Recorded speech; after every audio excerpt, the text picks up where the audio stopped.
So 3 years. 3 years. And they gave us that? Okay. Before the blinks in the comments come for me, just hear me out because I am not a hater. I have been a blink since do era. I have streamed, I have bought the albums, I have defended this group in comment sections at midnight like a soldier. But February 27th, 2026 happened, deadline dropped, and something inside me shifted. Because we didn't just get a disappointing album. No. We got a disappointing album, a leaked album, a Dr. Luke scandal, a group poster that looks like 4 different photo shoots stitched together in Canva, and Blink's mass tweeting just disband within 48 hours of release. We are going full breakdown today. Timeline, the drama, the tracks, the Twitter meltdowns, all of it. Buckle up because this is a lot.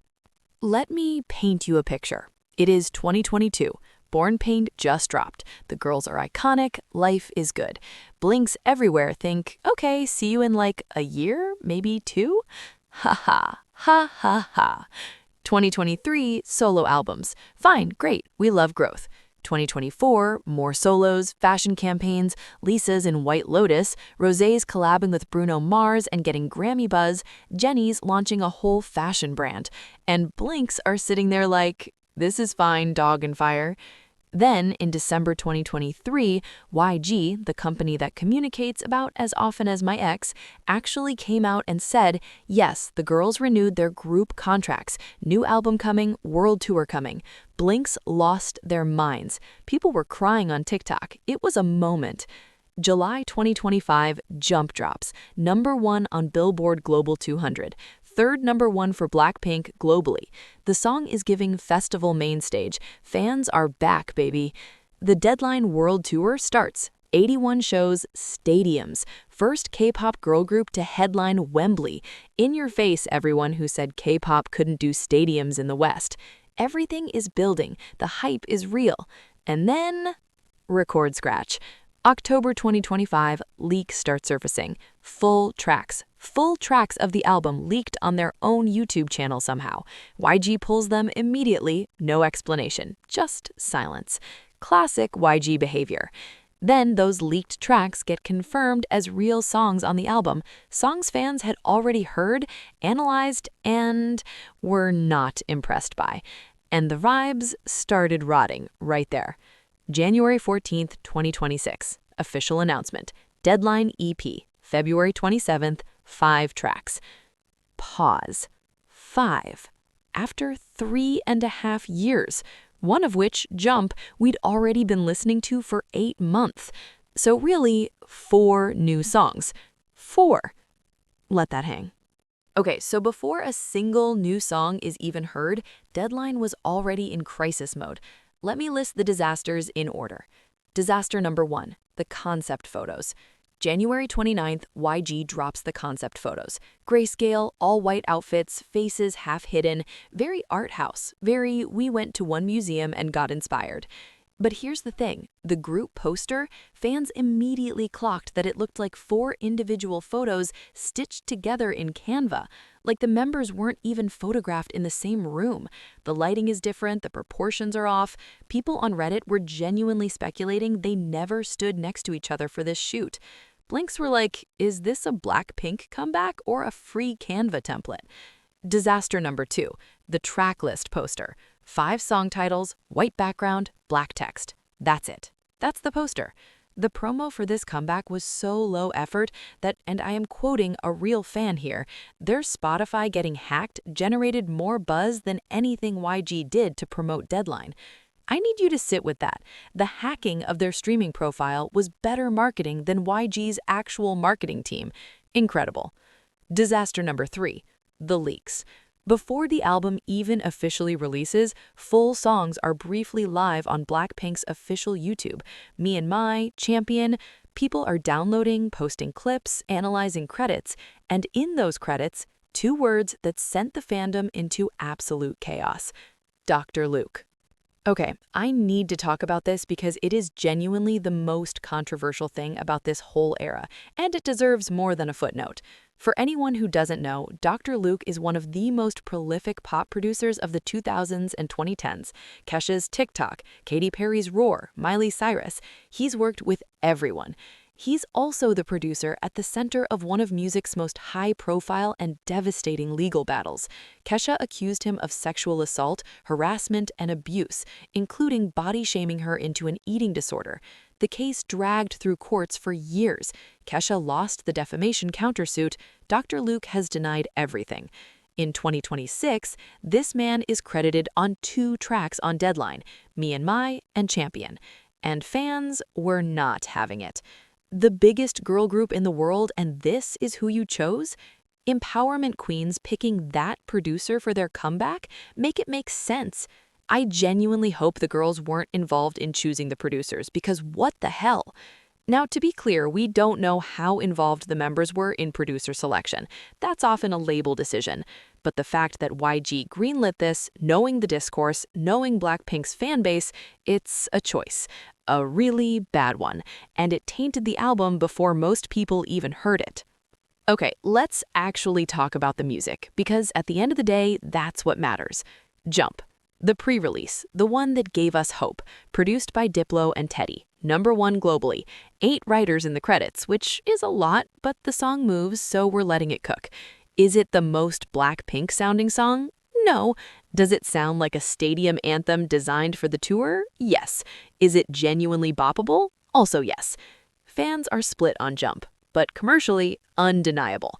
This is the one everyone kind of agrees is at least a 7. Go. The title track. The MV goes crazy. Cosmic journey, waves, lava, National Museum of Korea lit up in pink, 6 million views in 4 hours. The production budget for this video clearly did not miss. The song itself, Chris Martin from Coldplay co-wrote it. There's a chord progression that sounds very Viva La Vida. The chorus turns BLACKPINK's own name into a chant, Blackpink, Blackpink, which either feels iconic or lazy depending on your mood.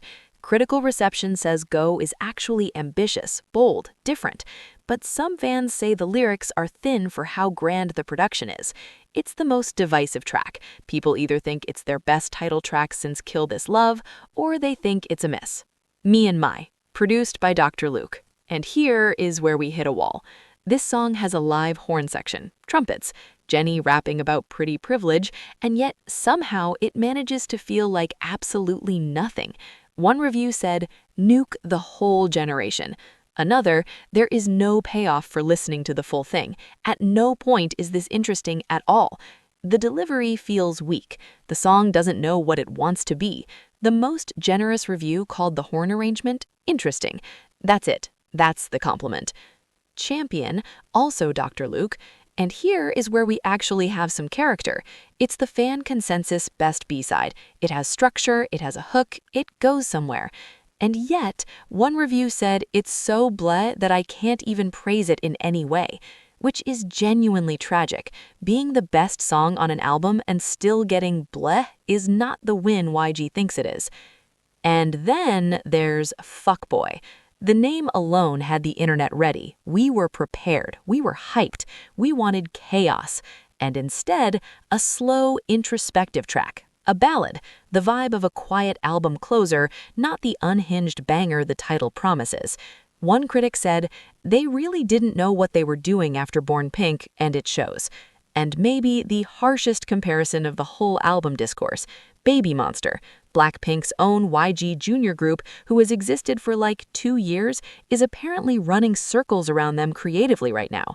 The internet went from saying Baby Monster got BLACKPINK scraps to saying BLACKPINK is getting Baby Monster's sloppy seconds. That is a sentence that exists in 2022. Let that marinate.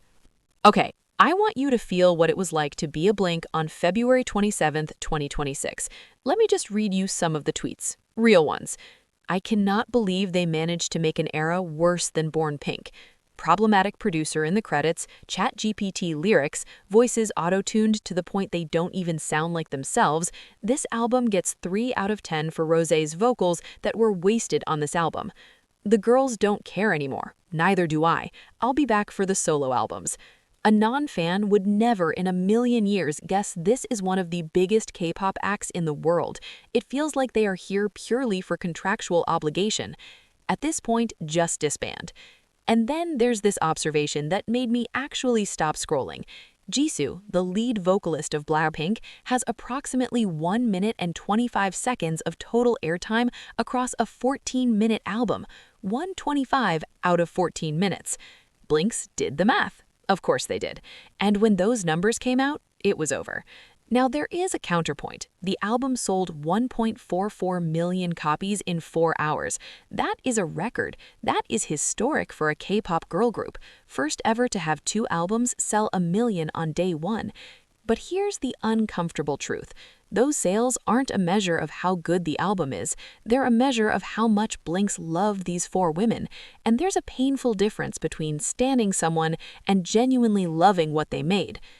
Let's be real about where the blame actually goes, because I don't think this is a BLACKPINK problem. I think this is a YG problem. And that is the deadline breakdown nobody asked for, but everybody needed. If you're a Blink and this hurt, valid. If you actually loved the album, also valid, and I genuinely mean that. If you're somewhere in between, like me, welcome to the club. We meet in the comments. Drop your honest rating below. Are you a Go defender? Full just disband energy? Somewhere crying over Rosé's wasted vocals? Tell me everything. Like if you want more K-pop chaos. Subscribe if you're new here, and I'll see you for the next one. Peace.